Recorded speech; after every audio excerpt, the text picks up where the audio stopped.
میلمه چې به د صیب راغې زی به د میلمه د ناستې دپاره نو د خان اجرې ته به د بوته زی به نو پردې اجره کې به د میلمه سملو الحمدلله که هر چې اجرې نشته خو د هر چا بیټک شته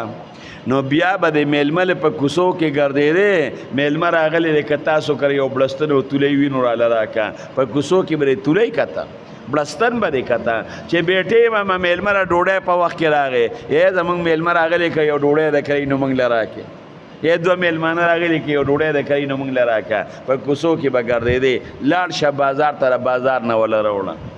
انګولې کې په کوڅو کې به ګرځېدې لاړ شه دوکان ته لاړ شه څه د خوښه یې غره دوکاندار نه راوړه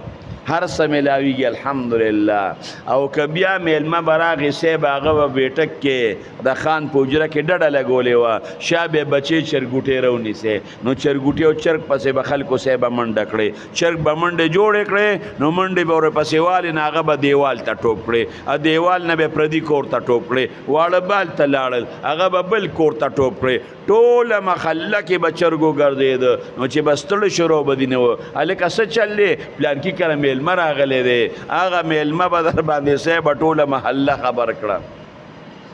شل میلمانه به دې راشي چارته پته هم نه لګي جوړې او جامې کم ځای وي د اوړي دپاره بېله جوړه د ژمي دپاره بېله جوړه بعضې ګرمه بعضې به یخه او د مني دپاره د سپرلي دپاره بېله جوړه لاړ شه د ګل منډۍ ته هر ځای ته چې لاړ شي چې 100 روپۍ دې ورکړې دومره کباړ به راوړي چې ستا د ټول کور کار کېږي